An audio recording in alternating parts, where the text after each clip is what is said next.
से जरा ये मैप हम दिखा रहे हैं कि किस तरह से बंगाल की खाड़ी से उठा यास तूफान ओडिशा पहुंचा, वहां पर आज लैंडफॉल हुआ है। अब तबाही की तस्वीरें भी लगातार आज तक आप तक पहुंचा रहा है। उसके बाद बंगाल के तटीय इलाकों को प्रभावित करता हुआ खासतौर से हल्दिया, उसके बाद नंदीग्राम, कई ऐसे इलाके हैं, तकरीबन 20 जिले जहां पर सीधा असर पड़ा है।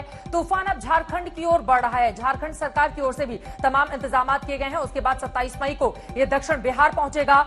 बिहार सरकार की ओर से एहतियाती कदम बढ़ाए गए हैं। 28 मई को उत्तर बिहार पहुंचेगा और उसके बाद आपको बताते चले पूर्वी उत्तर प्रदेश, खासतौर से वाराणसी और उसके आसपास के एरिया में इसका सीधा सीधा असर देखने को मिलेगा। इस यास का असर अगले आज से 3 दिनों तक रहने की आशंका जताई जा रही है। इसी वजह से एहतियातन इन तमाम राज्य की सरकारों की ओर से कदम उठाए गए हैं और केंद्र सरकार की ओर से भी लगातार बैठकों का दौर इस पूरे मामले में जारी है। संबित पात्रा, जल्दी से अपनी बात कहिए, उसके बाद महेश पलावत के पास में जाऊंगी। भेदभाव अगर आप बराबरी में बांट ही रहे थे और ये एहतियातन एडवांस के तौर पर दिए गए, तूफान से कितना नुकसान हुआ है इसका असेसमेंट तो बाद में होगा, लेकिन पहले अगर आप ओडिशा को 600 करोड़ दे देंगे, आंध्रा को 600 करोड़ दे देंगे, तो सवाल आपसे पूछा जाएगा ना कि 400 करोड़ पश्चिम बंगाल जैसे बड़े राज्य को क्यों?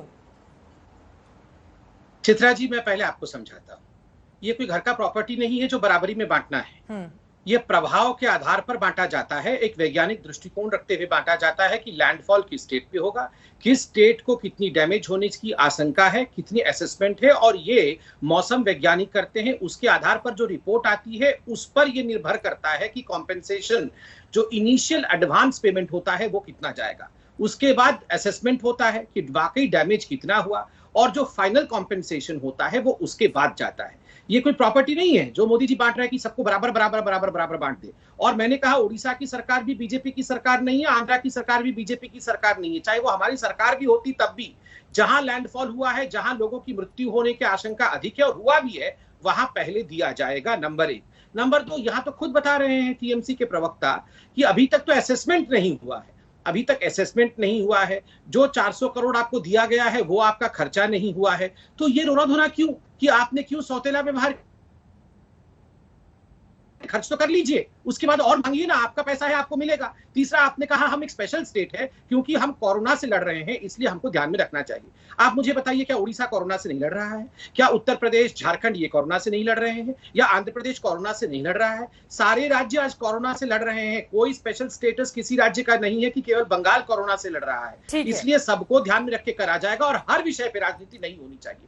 डिस्ट्रिक्ट मजिस्ट्रेट्स के साथ बैठक हो तो वहां भी राजनीति होगी, साइक्लोन के पैसे के आवंटन को लेकर वहां भी राजनीति होगी। प्लीज ये अपरिपक्व इमैच्योर राजनीति करना बंद कर दीजिए, ये अच्छा नहीं लगता है।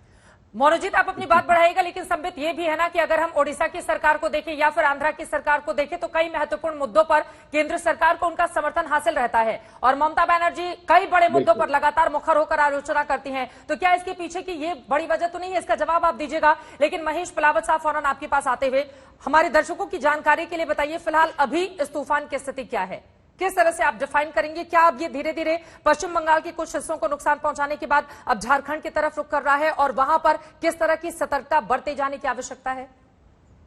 देखिए चित्रा, इसने as a severe cyclone landfall किया था, जैसे बालासोर के थोड़ा सा साउथ में किया है, तो उस समय जो डैमेज हुआ होगा सबसे ज्यादा भद्रक, केंद्रपाड़ा, बालासोर, पारादीप, इन सारे चांदवाली, इन इलाकों में है। और ये अब धीरे धीरे अंदर बढ़ रहा है, यानी कि अंदरूनी उड़ीसा की तरफ चला गया है। तो ये जैसे ही इसने लैंडफॉल किया तो इसको जो मॉइस्चर फीड था बंगाल की खाड़ी से मिलना बंद हो गया, और ये पश्चिमी हवाएं जो आती है, क्योंकि एंटी क्लॉकवाइज विंड घूमती है, तो पश्चिमी हवाएं जो थी वो ड्राई थी, जिससे कि ड्राई विंड आने के कारण और ज्यादा कमजोर हुआ है। तो अब ये साइक्लोन बन चुका है अंदरूनी उड़ीसा में।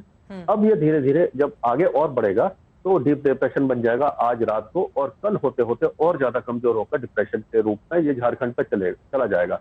तो अब जो बारिश की गतिविधियां हैं वो धीरे धीरे पश्चिम बंगाल और उड़ीसा के तटीय इलाकों से हटती हुई, यानी काफी कम होती हुई अंदरूनी भागों में चली जाएगी। और अब जमशेदपुर, चाईबासा, सिंहभूम, खूंटी, लाटेर, रांची, मतलब कि आप कह सकते हैं कि ज्यादातर जो इलाके हैं झारखंड के वो इससे प्रभावित होने लगेंगे।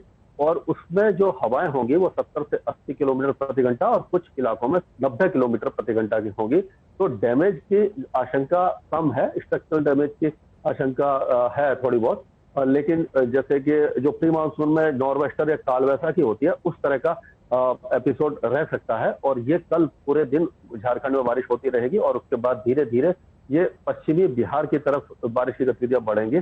और 27 तारीख से ही बिहार में शुरू हो जाएगी। और जो पूर्वी उत्तर प्रदेश है, यानी कि आप कह सकते हैं कि जो प्रयागराज, वाराणसी और उसके आसपास के इलाके हैं और गोरखपुर तक बारिश बढ़ेगी। तो ये सारे इलाकों में जो भारी बारिश होगी तो ये 27 और 28 तारीख को होगी और धीरे धीरे नेपाल की तरफ आगे बढ़ जाएगा और काफी ज्यादा कमजोर पड़ जाएगा। तो अब अगले 2 दिनों का जो फोकस होगा तो झारखंड, बिहार और पूर्वी उत्तर प्रदेश में होगा। छत्तीसगढ़ के कुछ इलाके इसकी जद में आ सकते हैं।